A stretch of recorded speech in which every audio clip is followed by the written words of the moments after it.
Result बदलना है तो पढ़ने का तरीका बदलिए।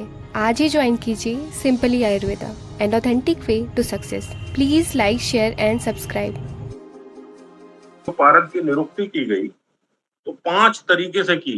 पहला तरीका है धातु ग्रासी गुण। ये बताया गया रसनात् सर्व धातु नाम रसति विधीयते रसति भक्षति सर्वान लोहान इति रसा।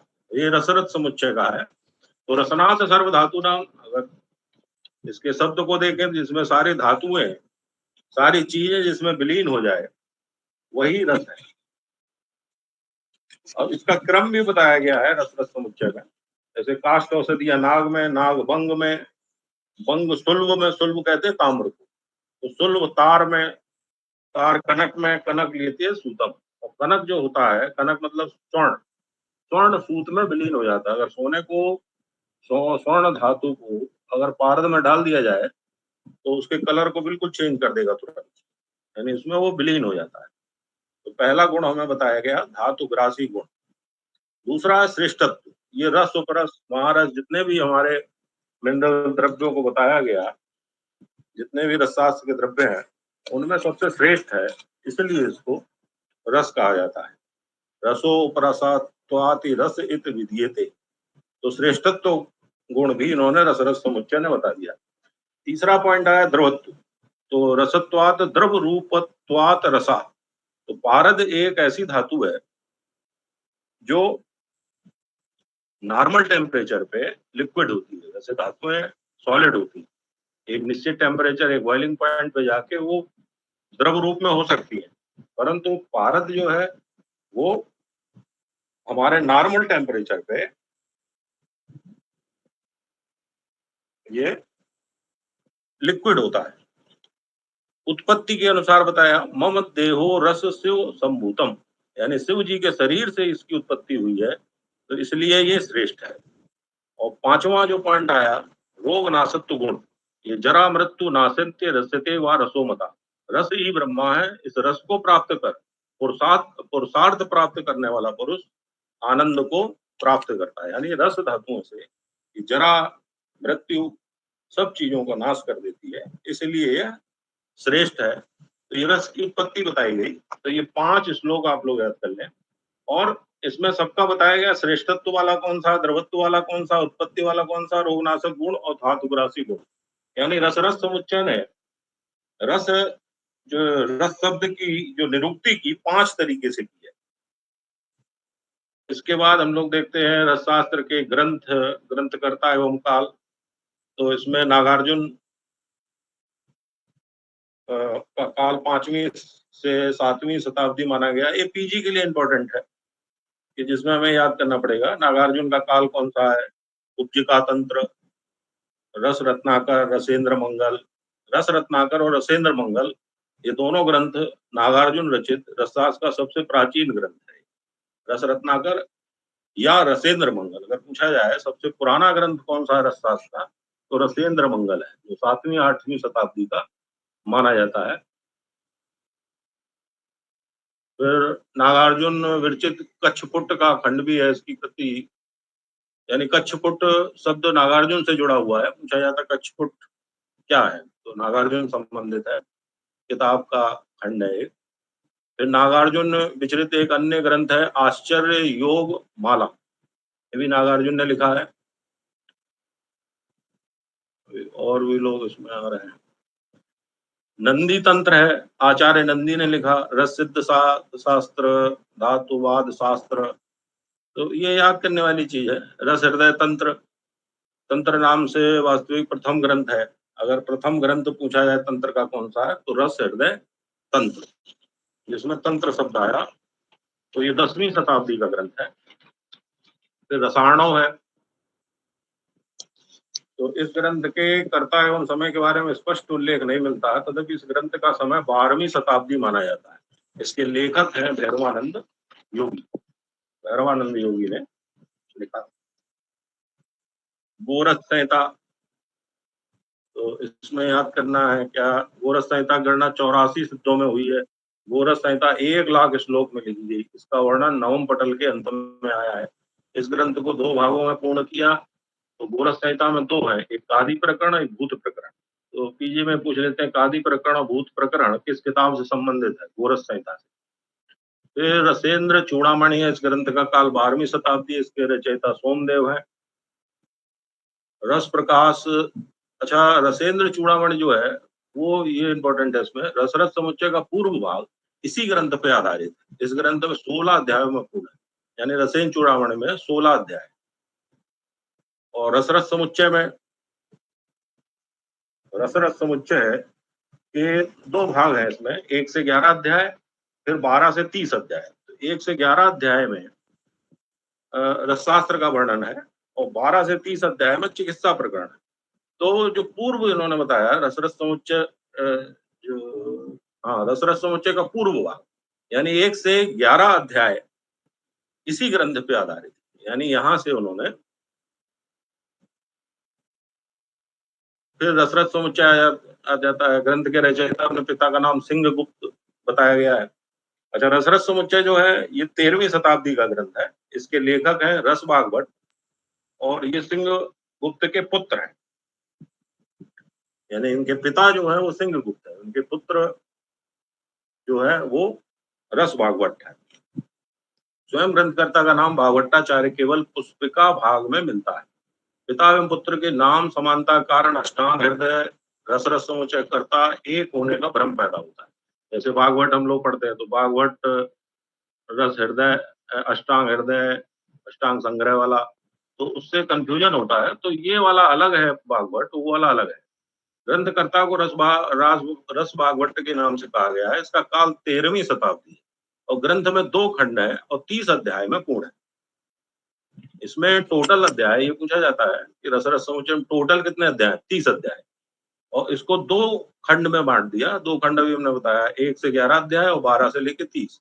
तो 1 से 11 तक में तो रसशास्त्र के जितने कर्म है वो सब बताए गए, और फिर 12 से लेके 30 में इन्होंने चिकित्सा प्रकरण का वर्णन किया है। प्रथम खंड से में 1 से 11 अध्याय है। आगे का अंश निदान चिकित्सा विषयक है। इसमें रसोत्पत्ति, महारसों का शोधन वगैरह ये सब बताया गया है, तो इसको डिटेल में पढ़ा जाएगा। तो यहाँ पर हमें ये जानना है कि इस ग्रंथ का परिचय क्या है। तो रसरस समुच्चय मेन ग्रंथ है। अब 2 शब्द आते हैं कि रसशास्त्र का, ये नीचे लिखा है, ये ग्रंथ रसशास्त्र का सर्वोत्कृष्ट ग्रंथ है। तो अगर पूछा जाए कि रसशास्त्र का उत्कृष्ट ग्रंथ कौन सा है, रसरस समुच्चय। और अगर ये पूछा जाए कि रसशास्त्र का मुख्य आधार ग्रंथ कौन सा है, तो वो रसेंद्र चूड़ामणि। तो ये दोनों में कंफ्यूजन होता है, लोग रसरस समुच्चय ही लिख देते हैं। अगर पूछा है मुख्य आधार ग्रंथ तो वो रसेंद्र चूड़ामणि है, और ये उत्कृष्ट ग्रंथ, सर्वोत्कृष्ट ग्रंथ। फिर है रस रत्नाकर, 13वीं शताब्दी का ग्रंथ है। इसके नित्यानंद ने लिखा। रसकल्प है, आनंद कंद, मंथन भैरव, राजलक्ष्मी। इसमें आपको इनकी शताब्दी याद करनी है और इसके रचयिता, जैसे रस पद्धति बिंदु ने लिखा है। सारंगधर संहिता 14वीं शती का ग्रंथ, ये 14वीं शताब्दी का। अब इसमें कंफ्यूजन होता है, कहीं लिखा था 13वीं, कहीं लिखा 14वीं। तो ये 13वीं शताब्दी के अंत और 14वीं शताब्दी की शुरुआत का ग्रंथ है। तो इसमें 13वीं और 14वीं दोनों सही हो जाता है। और ये भैषज कल्पना का मुख्य ग्रंथ है। रस चिंतामणि, ये अनंत देव सूरी द्वारा लिखा गया है, 15वीं शताब्दी का ग्रंथ है। और रसेंद्र चिंतामणि, ये कालानाथ के से ठुड्डुकनाथ के द्वारा रचना, 16वीं शताब्दी का ग्रंथ है। रस मंजरी शालीनाथ ने लिखा है। रसेंद्र सार संग्रह, ये 16वीं शताब्दी का श्री गोपाल कृष्ण भट्ट द्वारा लिखा गया। रसेंद्र कल्प द्रुम, ये रामकृष्ण भट्ट के द्वारा लिखा गया। तो ये सब आप लोग को याद करना है, याद करने वाली चीजें हैं। आयुर्वेद प्रकाश 17वीं शताब्दी का ग्रंथ है। योग रत्नाकर 18वीं शताब्दी का ग्रंथ है। वैसज्य रत्नावली ये 19वीं शताब्दी का ग्रंथ है, उसका लेखक है गोविंद दास सेन। ये एक संग्रह ग्रंथ है, चिकित्सा की दृष्टि से अत्यंत महत्वपूर्ण ग्रंथ है। रस तरंगिणी नाम सुना हुआ, तो ये 20वीं शताब्दी का ग्रंथ है और सदानंद मिश्र इसके रचयिता हैं। इस तरीके से ये सारे ग्रंथ हैं। फिर यहाँ पर एक टेबल बना हुआ है जिसमें सारी चीज आ रही है क्रम से, लेखक और उसका काल। ये यहाँ से मिल जाएगा आपको। अब मेन आ जाए, अब जो हमारा अभी बताया था हमने, उत्कृष्ट ग्रंथ कौन सा है? रस रत्न समुच्चय। तो यह 13वीं शताब्दी का ग्रंथ है। इसके लेखक कौन है? सिंहगुप्त है। सिंहगुप्त इनके पिताजी हैं, रस भागवत सिंहगुप्त। रस भागवत सिंहगुप्त, सिंहगुप्त पिता का नाम हो गया और रस भागवत उनके लड़के का नाम हो गया। तो उन्होंने लिखा 2 खंड में 30 अध्याय पुस्तक में, 1 से 11 में रसशास्त्र के सभी विषयों का समावेश किया गया, 12 से 30 अध्याय में चिकित्सा प्रकरण बताया गया है। कुछ इसमें स्पेशल चीजें हैं, जैसे काकवध्या, रक्तवात, जलकर्म, शीतवात, रसशाला का निर्माण, रसलिंग की स्थापना, अघोरी मंत्र। तो ये पूछ लिया जाता है कि अघोरी मंत्र किसने दिया? तो रसरस समुच्चय। या स्पर्शवात, शीतवात का वर्णन कहाँ पे आता है? रसरस समुच्चय। इसके बाद कोई ग्रंथ होता है, उसकी टीकाएं भी होती हैं। तो इसकी जो मेन टीका है, तत्वावबोधिनी शिवदास सेन, सरलार्थ प्रकाश, श्री चिंतामणि शास्त्री खरे, दीपिका हजारी लाल शुक्ल, विज्ञान बोधनी दत्तात्रेय अनंत कुलकर्णी, दत्तात्रेय अनंत कुलकर्णी ने लिखी। तो ये जो रसरस समुच्चय बिल्कुल सिस्टमेटिक किताब है। इसमें पारद के दोष 12 बताए गए, कुट 10 बताए गए, कोष्ठी 4 बताई गई, यंत्र 32 बताए गए, रसबंध 25 प्लस जलूका बंध यानी 26 हो गए, संस्कार 18, महारस 8, उपरस 8, साधारण रस 8, रत्न 9, मणियां 14। श्रेष्ठ मणि 5 बताए उन्होंने, पद्म राग, नील, इंद्रनील, मरकत, उकराज और वज्र। पारद के भेद बताए इन्होंने, रस, रसेन, सूतक, मिश्रक, पारद। वैद्य के प्रकार बताए 3, पदम हस्त, अमृत हस्त, दग्ध हस्त। रुद्र भाग से अधिक औषधि लेने वाले वैद्य को विश्वासघाती वैद्य कहते हैं। तो ये किसने बताया? रसरस समुच्चय। अब सिग्निफिकेंस इसका क्या है? Significance and scope of the Rasashastra and surgical. तो इसमें रस शास्त्र, रस शब्द से पारद का ग्रहण होता है। शास्त्र का अर्थ क्या होता है? शास्त्र ज्योतिष, ज्योति प्रकाशार्थम, धातुओं को अपने में आत्मसात करने की शक्ति के कारण इसे रस कहा जाता है। अभी पीछे भी हम लोगों ने पढ़ा।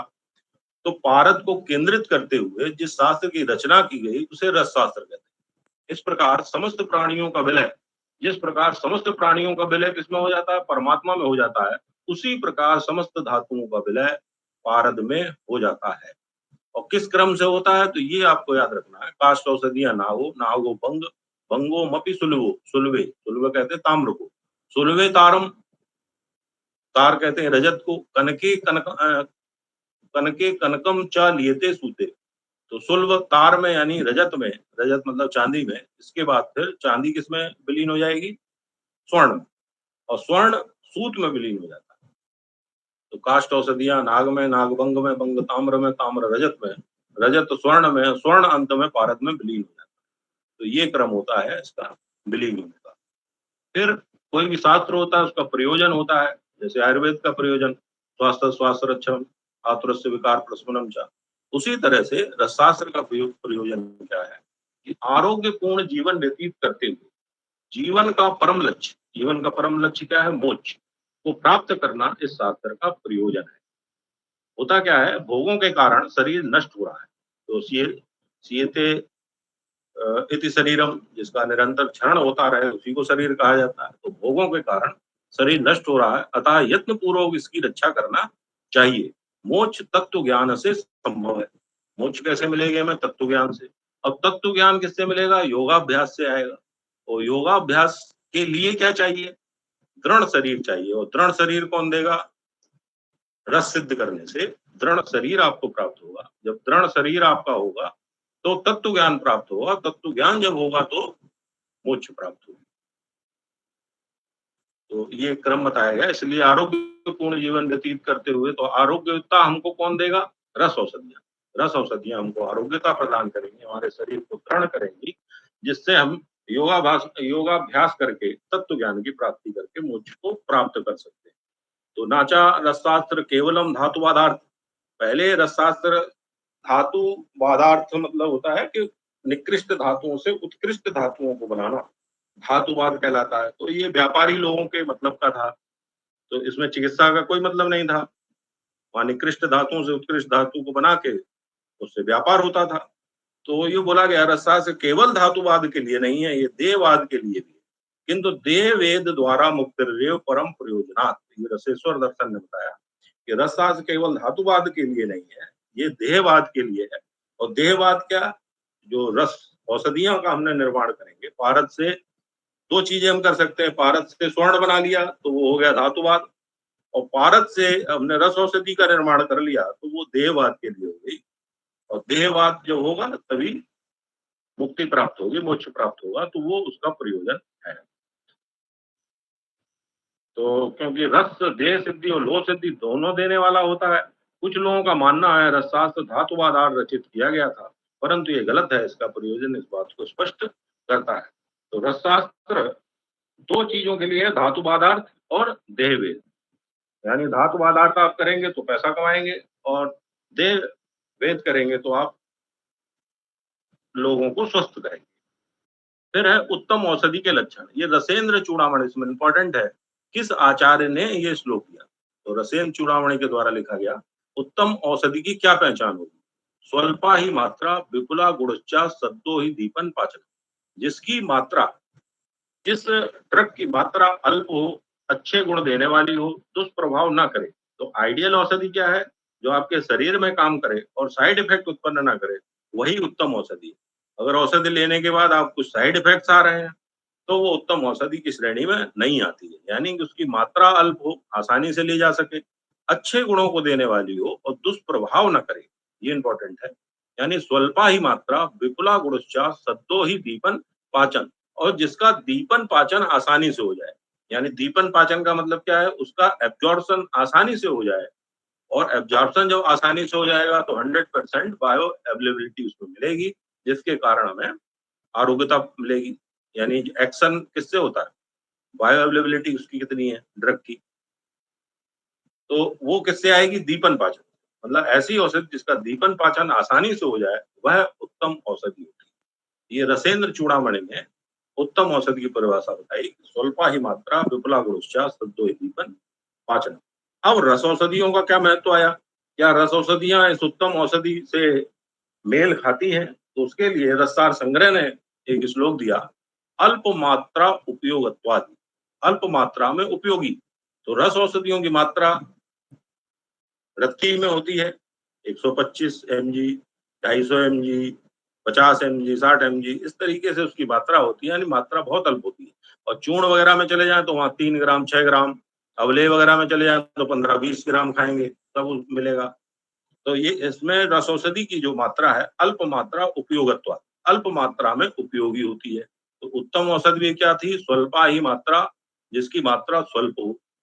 अरुचि अप्रसंगात, अरुचि अप्रसंगात, खाने के बाद कोई अरुचि उत्पन्न ना हो। अगर ड्रग तो बहुत अच्छी है और उसको हमने खा लिया तो हमें उल्टी होने लगी तो कोई मतलब नहीं। तो अरुचि उत्पन्न न करे, यानी अल्प मात्रा में उपयोगी हो, अरुचि उत्पन्न न करे। तो अरुचि उत्पन्न कब नहीं होगी? जब उसमें कोई स्वाद नहीं होगा तो अरुचि नहीं होगी। तो जितनी रस औषधियां होती है उनमें कोई स्वाद नहीं होता। अल्प मात्रा में उपयोगी। तो अल्प मात्रा उपयोगत्वाद अरुचि अप्रसंगात, क्षिप प्रमाणो आरोग्यत्वाद, यानी बहुत कम मात्रा में देने पर आरोग्य प्राप्त हो जाता है, और असाध्य रोगों में भी लाभ करती है, चिरकाल तक खराब नहीं होती। औषधो अधिको रसा। तो ऐसी औषधि जो होती है उसको रस औषधि कहा जाता है। तो रस औषधि को हम उत्तम औषधि की श्रेणी में रख सकते हैं काष्ठ औषधियों की अपेक्षा। काष्ठ औषधियों से ज्यादा अच्छी कौन सी हुई? रस औषधि, क्योंकि इसका दीपन पाचन आसानी से हो जाएगा, इसकी मात्रा अल्प होगी, अरुचि उत्पन्न नहीं करेगी। जो काष्ठ औषधियां हैं, जैसे नीम का काढ़ा पी लें तो पी नहीं पाएगा आदमी, इतना कड़वा होगा, तो वो अरुचि उत्पन्न करेगा। तो वो काष्ठ औषधि हो गया। तो काष्ठ औषधि और रस औषधि में कंपेरिजन करें तो रस औषधियां जो होती है वो अरुचि उत्पन्न नहीं करती। जब अरुचि उत्पन्न नहीं करेंगी तो वो इफेक्टिव हो जाती है, तो आसानी से उसको दिया जा सकता है। तो अल्प मात्रा में उपयोगी हो, तो ये श्लोक आपको याद करना है, 2 श्लोक, स्वल्पाई मात्रा विपुला गुणश्चा सद्दो ही दीपन पाचन। इससे हम उत्तम औषधि के लक्षण बता सकते हैं। और रस औषधियों का क्या महत्व होगा? अल्प मात्रा उपयोगत्वात् अरुचि अप्रसंगात्, क्षिप प्रमाणो आरोग्य, औषधो अधिको रसा। इसके बाद फिर हम लोग आ जाए अब रस वैद्य जो होता है वो क्या काम है उसका? ना रोगा नाम, ना दूसरा नाम, ना पुंसम परिच्छते, ना देशस्य, ना कालस्य, कार्य कार्य रस चिकित्सक। ना रोगा नाम, ना दूसरा नाम, यानी ना हमको रोग देखना है, ना दूसरे देखना है। काष्ठ औषधियों की तुलना में रस औषधियाँ इतनी प्रभावी होती हैं कि इनका प्रयोग किसमें हम लोग कर, ना रोगा नाम, ना दूसरा नाम हम किसमें देखेंगे? ये इमरजेंसी ट्रीटमेंट है। इमरजेंसी जब हम लोग कहीं आ जाती है, तो उस समय फिर उसका वात, पित्त, कफ, नाड़ी और उसकी क्या प्रकृति है, इस सब के बारे में नहीं देखा जाता है। खून बह रहा है तो खून को रोकना है। ऐसी औषधि, अब वो वातज है, पित्तज है, कफज, ये तो बात की बात है। तो लाक्षणिक चिकित्सा में इसका हम लोग प्रयोग कर सकते हैं, किसका? रस औषधियों का। तो ना रोगा नाम, ना दूसरा नाम, ना पुंसम परिच्छते, यानी कि ना हमें रोग देखना है, ना दूसरे देखना है, ना दोष देखना है, ना उसकी पुंसम परिच्छते, ना उसकी प्रकृति देखनी है मरीज की, ना देशस्य, ना कालस्य, ना देश देखना है, ना काल देखना है। तो वो कार्य कौन करता है? रस चिकित्सक। तो रस चिकित्सक जो है इमरजेंसी डॉक्टर की तरह काम करता है, और काष्ठ औषधियों की तुलना में रस औषधियाँ इतनी प्रभावी होती है कि इनका प्रयोग लाक्षणिक चिकित्सा के लिए सफलतापूर्वक किया जा सकता है। क्योंकि जब लाक्षणिक चिकित्सा, यानी लाक्षणिक चिकित्सा सिम्प्टोमेटिक ट्रीटमेंट में सफलतापूर्वक हम लोग कर सकते हैं, वहाँ पर हमें दूसरे दोष, काल, रोगी की परीक्षा की आवश्यकता नहीं होती। रस चिकित्सक को देवी चिकित्सक भी कहा गया है, तथा रस चिकित्सक को चिकित्सकों में श्रेष्ठ माना गया है। उत्तमो रस वैद्यस्य, मध्यमो मूलाधि धी, यानी उत्तम जो वैद्य होता है वो रस वैद्य होता है, मध्यम जो बीच का होता है वो काष्ठ औषधियों वाला, यानी काय चिकित्सक होता है। अधम शस्त्रदाह व्यामित्वम वैद्यास्त्रिविद मता, ये रससार संग्रह में बताया गया। अधम जो होता है वो शल्य चिकित्सक होता है। ये वैद्य के 3 प्रकार बताए गए हैं। इसके बाद इसमें इस चैप्टर में हम लोग देखेंगे भैषज कल्पना के बारे में। भैषज कल्पना, व्युत्पत्ति एवं परिभाषा। हमने रसशास्त्र की व्युत्पत्ति वो सब देख लिया। इसके बाद भैषज कल्पना। तो भैषज कल्पना शब्द, भैषज और कल्पना 2 पदों का समास है। भैषज शब्द की निष्पत्ति कल्पद्रुम में, कल्पद्रुम एक किताब है, उसमें बताया गया भैंस प्लस भय धातु से भैसती, वैसती वाह, इस अर्थ से शब्द कल्पद्रुम नामक शब्दकोश ग्रंथ में दी गई है। ये निरुक्ति बताई गई है।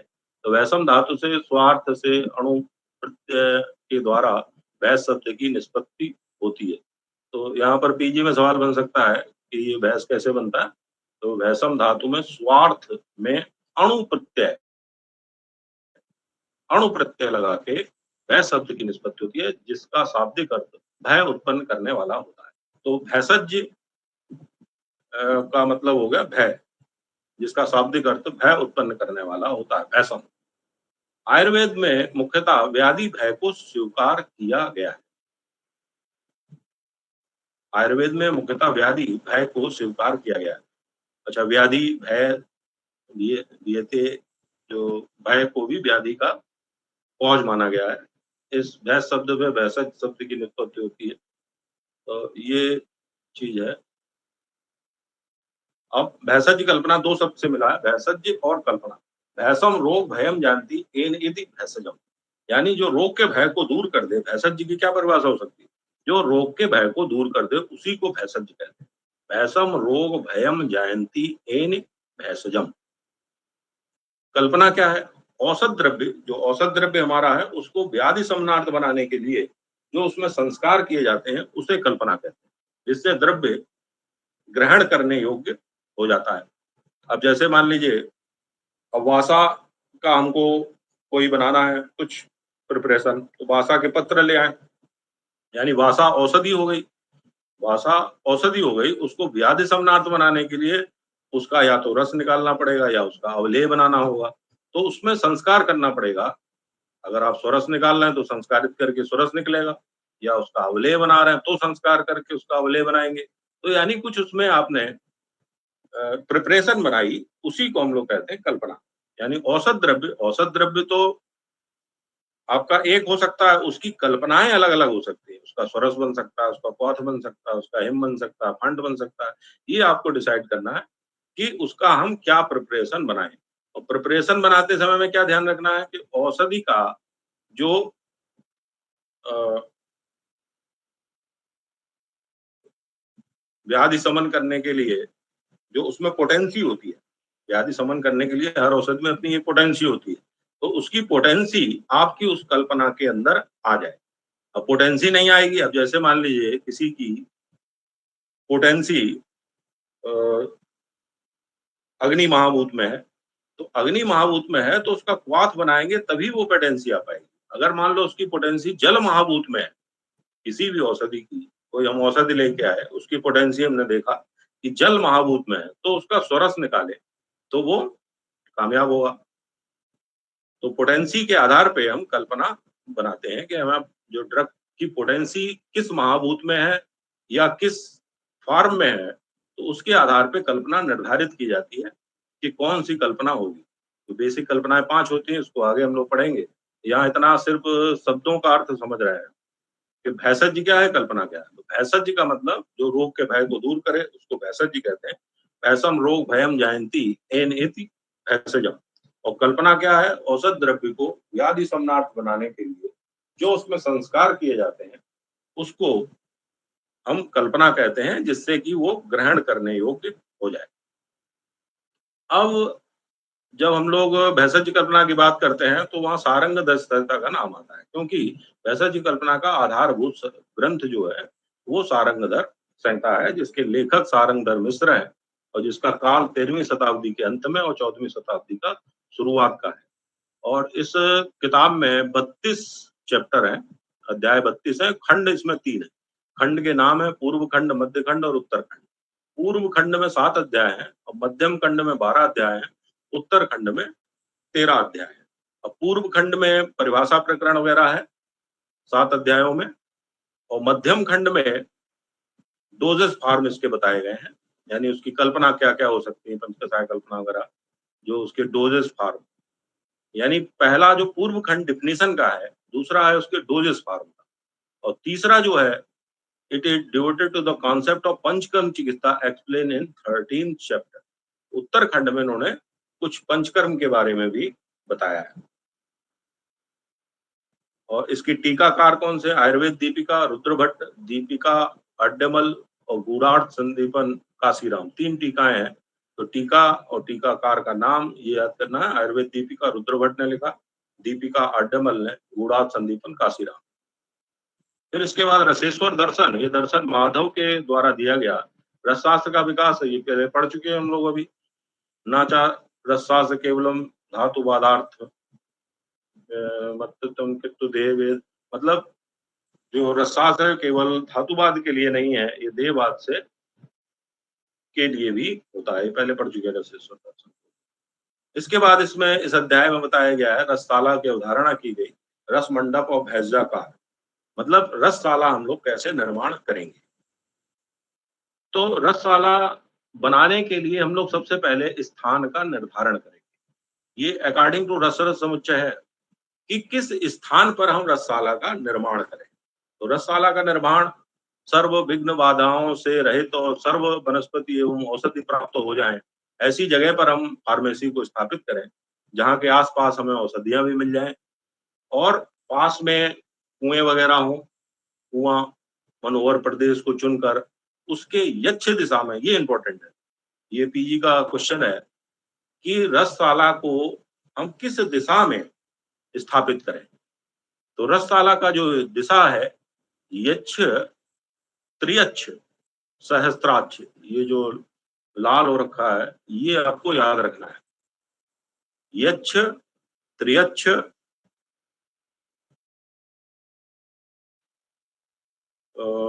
यक्ष, त्रियक्ष और सहस्त्राक्ष। अब ये याद रखना है क्या, यक्ष दिशा कौन सी होती है? उत्तर दिशा। उत्तर को हम लोग कहते हैं यक्ष, और त्रियक्ष कहते हैं ईशान कोण को, और सहस्त्राक्ष कहते हैं इंद्र दिशा या पूर्व दिशा को। यानी कि जो रसशाला हम लोग बनाएंगे तो उसके लिए डायरेक्शन जो निर्धारित करेंगे वो या उत्तर दिशा हो, या ईशान कोण हो, और या पूर्व दिशा में स्थापित की जाती है।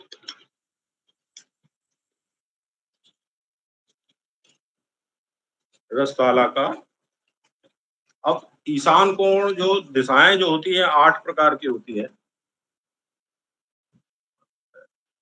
आवाज आ रही है? हेलो जी सर, जी सर, जी हेलो, सर, जी आवाज सर, आ रही है? जी सर, आ रही है। हाँ, तो इसमें हमें क्या याद रखना है कि यच्छ दिशा, त्रियच्छ और सहस्त्राक्ष, ये 3 शब्द आपको याद रखने हैं। ये आपको एग्जाम में कहीं दिख जाए, इन्हीं पे टिक करना है कि रससाला का स्थान कौन-सा होगा। तो अथवा सुंदर पूर्वोत्तर दिशा में एक रससाला बनाएं, या पूर्व और उत्तर, पूर्व और उत्तर के बीच में जो दिशा होती है उसी को ईशान कोण कहते हैं। ईशान कोण होता है, उसके अपोजिट में होता है नैऋत्य कोण। इसमें फैन नहीं चल रहा है।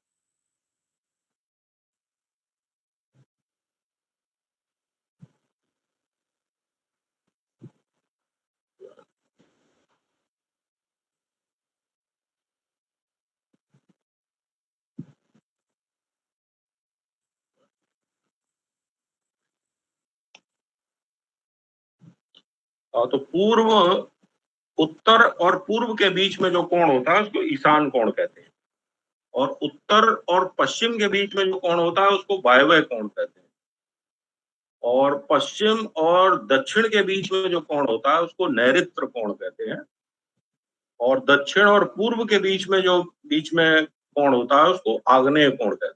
तो 4 आपके कोण होते हैं, 4 दिशा होती है, टोटल 8 होते हैं। तो उसमें हमें ये याद रखना है यच्छ दिशा, त्र्यच्छ दिशा, सहस्त्राक्ष, यानी हम उत्तर में बनाएं या ईशान कोण में बनाएं या पूर्व दिशा में बनाएं। पूर्व और उत्तर के बीच में ही रहना, पूर्व में बना लें या उत्तर में बना लें या उसके बीच में बना लें। तो पूर्वोत्तर दिशा में रसशाला का निर्माण करना चाहिए। फिर रसशाला में कार्य का विभाजन, ये इंपॉर्टेंट श्लोक है, याद करना है। शालाए पूर्वादिभागा स्थापये रस भैरवा। तो जो रसशाला होती है उसके 8 जो कोण हैं, उनमें क्या-क्या चीज हमें करना चाहिए उसके बारे में बताया गया उन्होंने। तो पूर्व दिशा में क्या करेंगे, स्थापये रस भैरवा, रस भैरव की स्थापना करेंगे। पूर्व दिशा में रस भैरव की स्थापना करेंगे, कोई मंदिर बनाएंगे रस भैरव का, शंकर जी का एक मंदिर स्थापित कर देंगे। वाहि कर्माण चा अग्ने, वाहि कर्म, अगर ये अग्नि कर्म हमको करना है, आग वगैरह का जो भी काम करना है अग्नि कर्म करने के लिए आपको आग्नेय कोण में, और याम में पाषाण कर्म, पाषाण कर्म, पाषाण कर्म में क्या करेंगे, कूटने पीसने का काम, जैसे खरल है, सिलबट्टा वगैरह ये सब चलाना है, तो वो हम लोग पाषाण कर्म में करेंगे। नैऋत्य में शस्त्र कर्म करेंगे, काटने पीटने का काम। वारुणे वारुणे दिशा में छालादिकम, प्रक्षालन वगैरह करना, वारुणे। तो यहाँ पे याद रखना है कि कुछ चीजें इसमें आ रही हैं याद करने वाली, कि पूर्व दिशा में रस भैरव की स्थापना होगी, और याम में का मतलब होता है दक्षिण, दक्षिण में पाषाण कर्म, ये तो याद रहता है लोगों को, मगर वहां पे याम में लिख के आएगा तो याम में पर्याय है किसका, दक्षिण का। संस्कृत में उसको याम में कहते हैं, तो ये याद रखना है। नैऋत्य, नैऋत्य कोण कहाँ पे होता है, नैऋत्य पश्चिम और दक्षिण के बीच में, तो ये दिशाएं याद रखना है कोण बना के। और वारुणे, वारुण कहते हैं पश्चिम को, तो पश्चिम में प्रक्षालन, तो उसका जो पश्चिम का दूसरा नाम है वो वारुण है। तो याम में और वारुण 2 शब्द आ रहे हैं। और शोषणम वायु कोणे, सुखाने का काम वायु कोण में होगा। वैद्य कर्मोत्तरे, तथा वैद्य कर्म उत्तर दिशा में करेंगे। स्थापनम सिद्ध वस्तु नाम प्रयुक्ता 10 कोण की।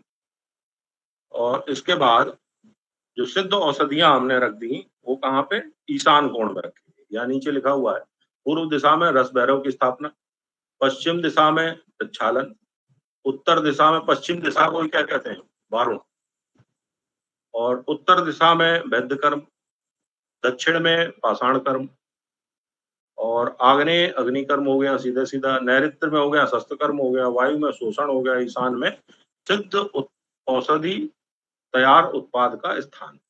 जो औषधियां बन के तैयार हो जाएंगी तो उसका हम लोग जो स्टोरेज करेंगे, यानी स्टोरेज, स्टोर जो बनाएंगे वो ईशान कोण में बनना चाहिए। तो ये आपको एंशियंट के अनुसार रसशाला में कर्म का विभाजन किया गया। कौन सा कर्म किस दिशा में किया जाता है, ये इंपॉर्टेंट है। तो किस दिशा में रसशाला को बनाते हैं, ये इंपॉर्टेंट हो गया। ये अकॉर्डिंग टू रसरत समुच्चय है। अकॉर्डिंग टू रसरत समुच्चय ये चीजें हम लोग पढ़ रहे हैं।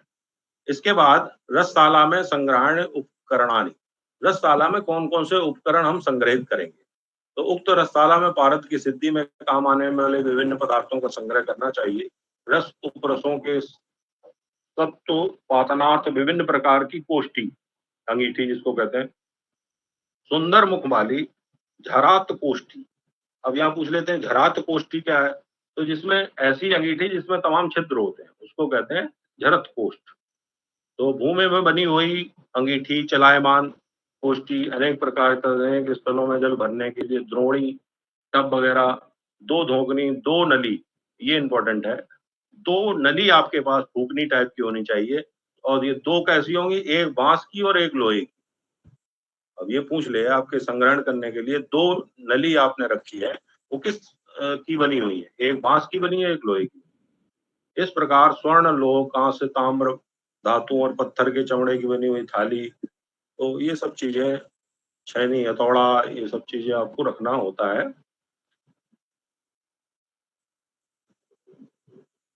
अपनी रसशाला में।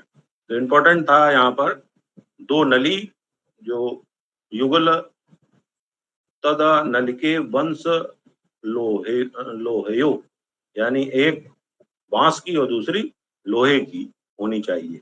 यहाँ से बना सकते हैं सवाल। अब वर्तमान समय में जो रसशाला फार्मेसीज का निर्माण होता है, वो ये तो एंशिएंट था।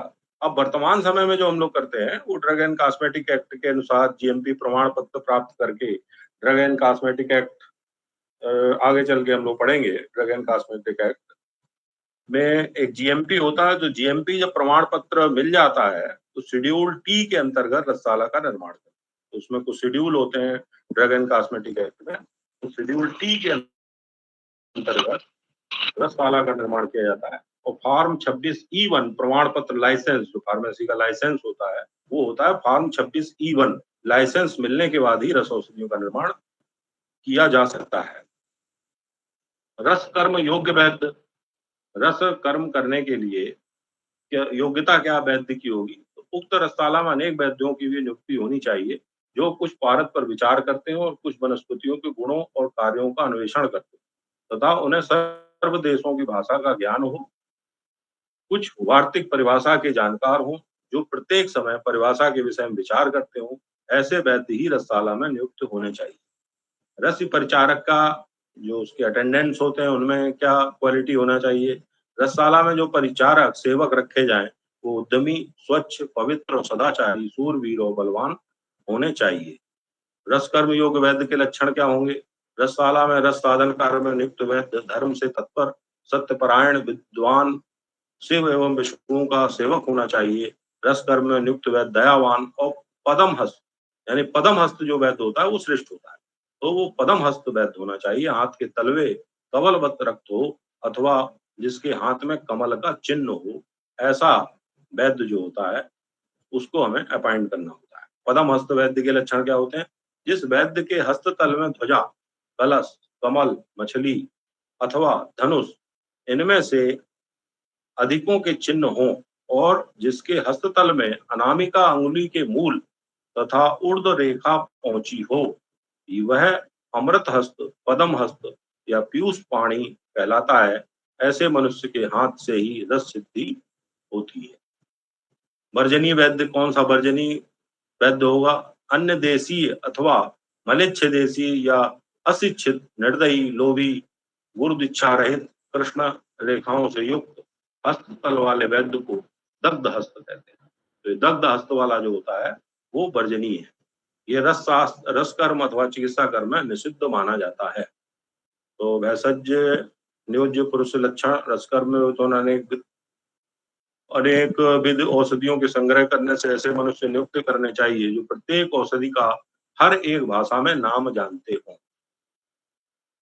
लोकली नाम ना जानते हो, हर भाषा में उसका नाम जानते हो, शुद्ध रहते हो, छल कपट रहते हो, छल कपट से रहित हो, और हर एक देश की भाषा से अच्छी तरह परिचित हो, तो ऐसे पुरुष को नियोजित किया जाता है। रस सिद्ध साधक कर्तव्य क्या है इसका? स्वेदन, मर्दन, मूर्छन 18 संस्कार तथा पारत कर्म के सफल हो जाने पर रस साधक को चाहिए कि वह अत्यंत खेद भारत की मृत्यु हो गई ऐसा कहकर पुनः दूसरे स्थान में रस कर्म प्रारंभ करे। तो ये इंपॉर्टेंट है, यहाँ पे सवाल बन सकता है कि हमने पारद के संस्कार जहां पर किए हैं तो उसके आगे का प्रोसीजर उसी स्थान पर करेंगे क्या दूसरे स्थान पर करेंगे? तो 18 संस्कार जहां पर किए हो उस स्थान को वहां पे छोड़ देना चाहिए। तो ये माना जाता है कि अब यहाँ पर पारद की मृत्यु हो गई है, इसके कारण वो स्थान छोड़कर किसी अन्य स्थान पर, पहले वाले स्थान को छोड़कर अन्य स्थान पर रसकर्म प्रारंभ करना चाहिए, यानी उसके आगे का प्रोसीजर। यानी कि ये हुआ कि आप संस्कार तक तो एक जगह पे रहेंगे, इसके आगे का प्रोसीजर जो करेंगे वो किसी दूसरे स्थान पर जाकर करेंगे। तो ये शास्त्र में लिखा है, तो इसको जैसा लिखा है वैसा ही ग्रहण करना है। जिस मनुष्य को रस की सिद्धि हो जाती है वह दानी और भोगी होता है, उसे कभी किसी से मांगना नहीं पड़ता और वह जरावस्था से रहित, सदा युवक, संसार में माननीय, विख्यात और उत्तम कांति वाला तथा सदामुखी, रोग रहित रहता है, अर्थात जिसके पास शस्त्र सिद्धियां आ जाती हैं, सिद्ध पुरुष हो जाता है वो। कॉन्सेप्ट और रस रसायन। रस और रसायन के उदाहरण, रस शब्द से पारद का ग्रहण होता है, पहले पढ़ चुके। रस और रसायन में क्या अंतर है वो यहाँ पे बताया गया। तो रस से पारद का ग्रहण होता है, रस द्रव रूप में होता है, लिक्विड होता है, परंतु रसायन गुण रूप में होता है। रस जो है एक द्रव रूप में है, परंतु रसायन एक गुण होता है। इस द्रव्य में निर्मित समस्त कल्प में रसायन गुण निहित होता है, यानी कि जो रस औषधियां हमने बनाई हैं उसमें गुण, रसायन गुण निहित होगा। रस द्रव्यों को जब संस्कारित कर दिया जाता है तो वो रसायन गुण देने वाले हो जाते हैं। तो रस द्रव्यों को जब हमने संस्कार यानी उससे कोई औषधि बना दी, औषधि बनने के बाद वो रसायन गुण देने वाला हो जाता है। तो रस और रसायन में मेन अंतर ये है कि रस एक द्रव्य है, द्रव द्रव्य है, और रसायन एक गुण है। और रस में रसायन गुण कब आ जाएगा? जब उसको संस्कारित कर दिया जाएगा।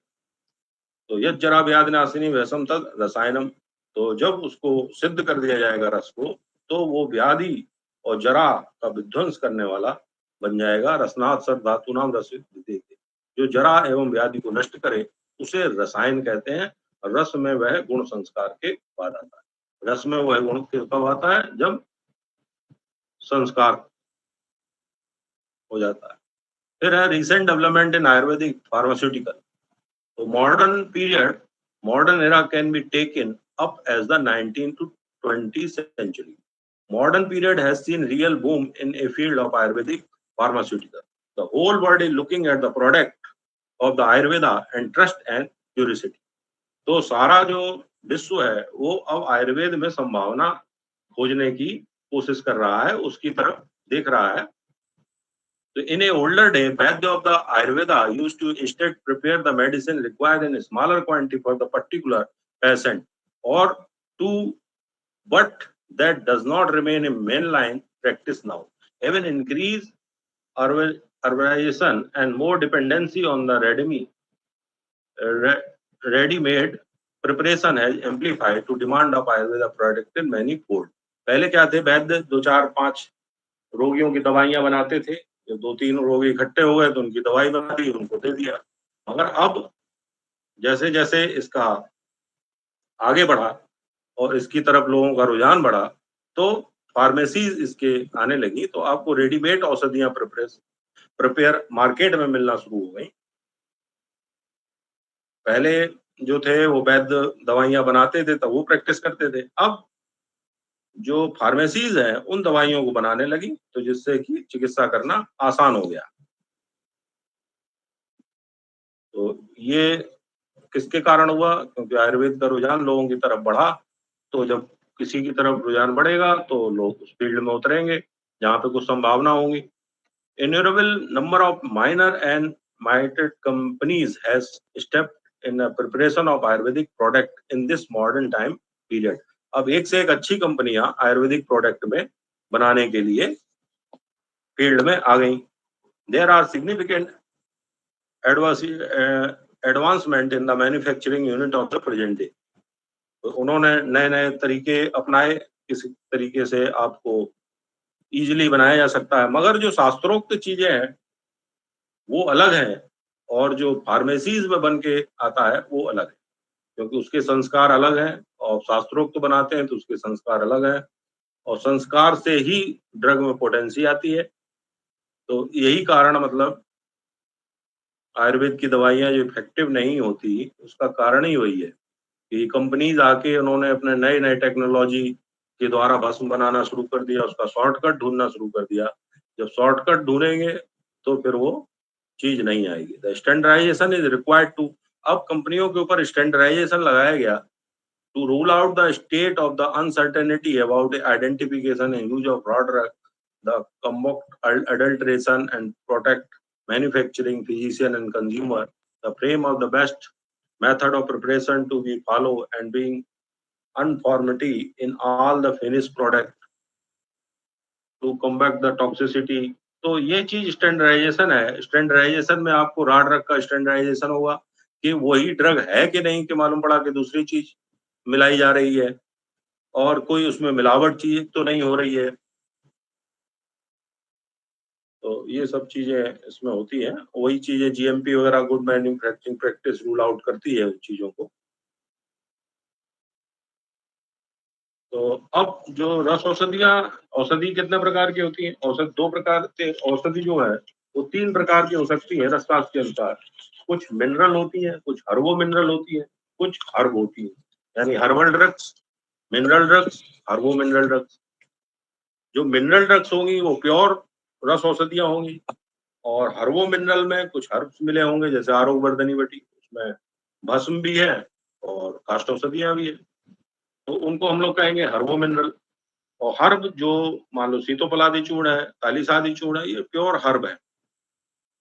तो हर्बल औषधियों को हम लोग 3 पार्ट में बांट सकते हैं। औषधियाँ हमारी जो रस औषधियाँ हम लोग होंगी, रस औषधियाँ या औषधियाँ 3 प्रकार की हो सकती हैं, या तो वो मिनरल होंगी, या हर्बो मिनरल होंगी, या हर्बल होंगी।